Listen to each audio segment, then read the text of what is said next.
welcome to Attic Raiders Retro Reviews, where today we're taking a look at a balancing game which is a little bit different from the norm. We're having a look at Stack 'em Up Stan. Released in 1994 by Peter Pan, this is a hilarious game of stacking and balancing for all the family. Stan will stack till you reach the top, but one false move and he'll drop the lot. I really love the box artwork on this. It's really bold and bright and colourful. We've got lots of primary colours, we've got reds and blues and yellows on here, and I really like this kind of cartoon style font that they've used for the game title, and we've got a nice piece of painted or drawn artwork on here of Stan trying to carry his stack of items, and he is not having a good time. This monkey looks like he is about to slime him. On the back we have got a fairly plain background here in white with the game logo or title here, and we've got a nice big photograph of all the game components. There's also the rules on the back, and this is one I don't know whether it's supposed to actually come with a printed sheet of rules inside, but my game is missing that if it is, or if it's just supposed to use the game rules which are printed on the back. I don't know, but this is enough definitely to play this game. You can see from the photograph of the components that this is quite a toyetic game. By that I mean it's basically like you're buying a toy which has set rules of how you play with it, and that's the kind of games which I really like. Peter Pan, I have to say, is quite an undervalued game company. We all know that Waddington's in Britain, at least, is the absolute king of vintage board games. They produce the best. But Peter Pan have got quite a lot of really, really nice, chunky 3D toy-like games. So they've been a bit overlooked, but Peter Pan definitely one to keep an eye on. Now let's have a closer look at what we get in this game and how we play. We have a 6-sided dice, and this has just got 2 stickers of each item on its sides, which will tell you when it's rolled which item you have got to try and stack the pile of crates on top of. There are a selection of items that Stan has to pick up and stack. We've got 3 boxes of animals, we've got a box of live chimpanzees, a box of tigers, and a box of parrots here. We also have 3 barrels. We have a barrel of sludge, a barrel of slime, and a barrel of filth. And I quite like the font, the text style and design that they've used on these. It's also quite nice that they've gone for some extra slime drip detail on the sculpt on these barrels, which is a nice touch. There are also supposed to be 3 tires for Stan to stack. Unfortunately, I've only got 1. Now this is quite a rare game, so the chances of me finding the other 2 are relatively slim, but I do hold out hope. The tires are solid plastic, so it's not like I could just use large tires from any other vehicle or toy car or truck. And the other thing is, on the bottom of the tires there is this raised lip, this circular raised lip, and that is present on the bottom of all the things that you need to stack. That comes in useful later when you have to pick them up.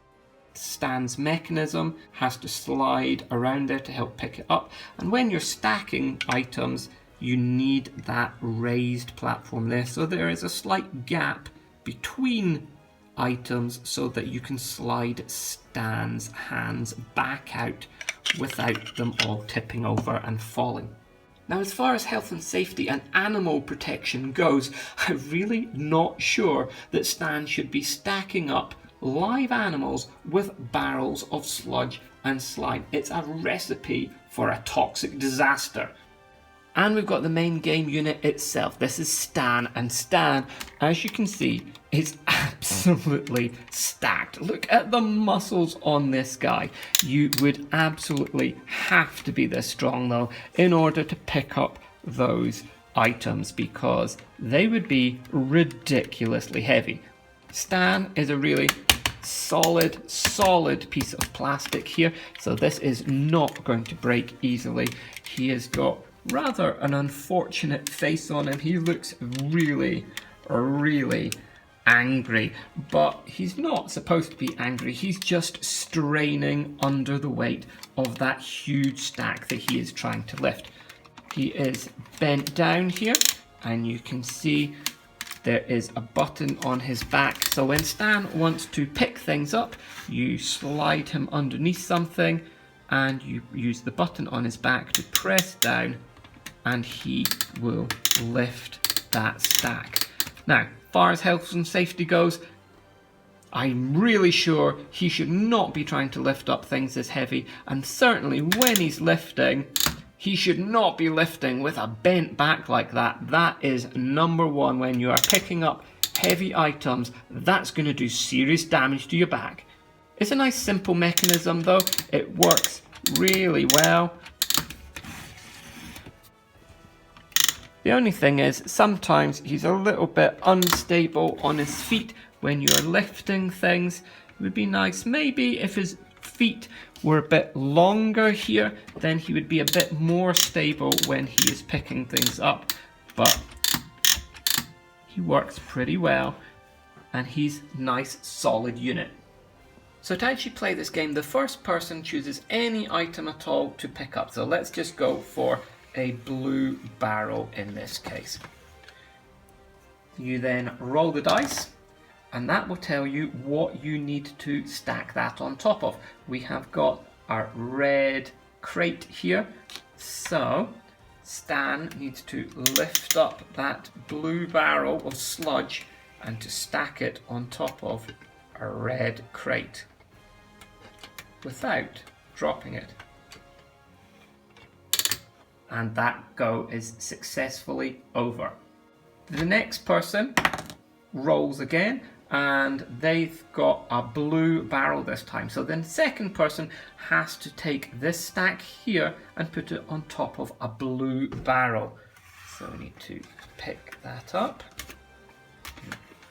Let's see if we can get that first. There we go.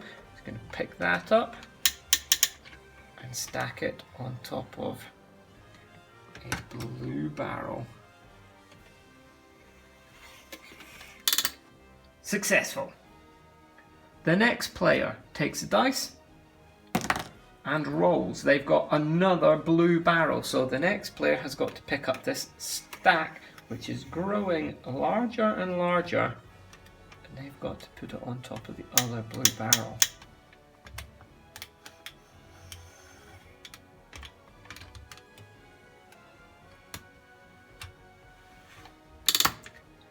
Getting harder. The next player then takes a dice. They've got a black tire, so this stack needs to go on top of the tire.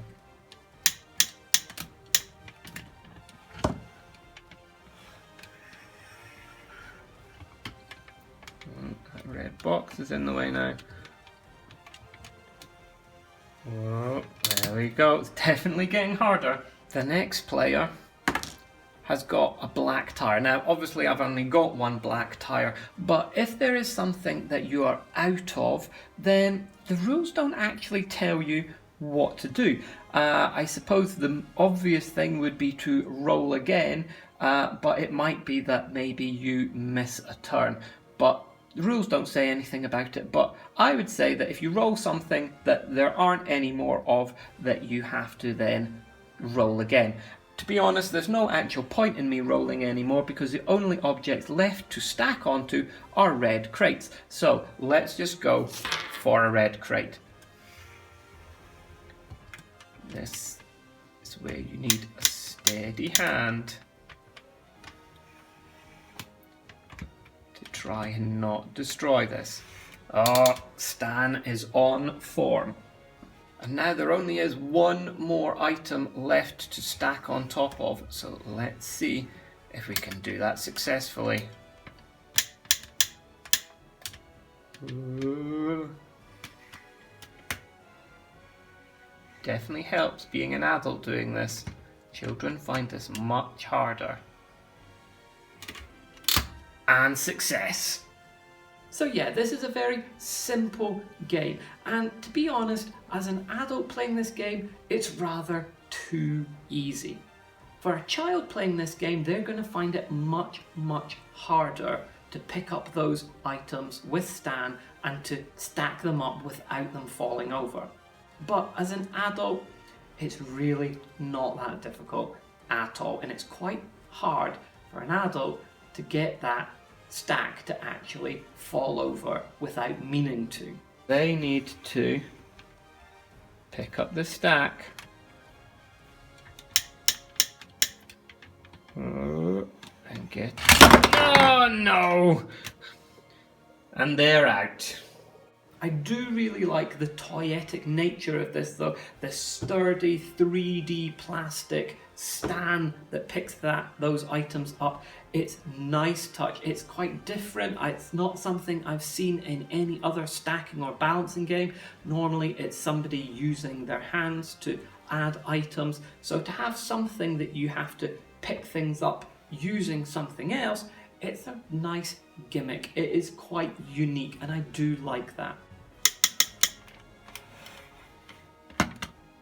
This game is quite rare. From that point of view, if you are a collector of games, it is quite a good one to get. I like having games which there are not many of. If it's a game like Monopoly or Scrabble, which there are masses and masses and masses of versions of or copies of, then it kind of puts me off. I like those games which are unique and not easy to find.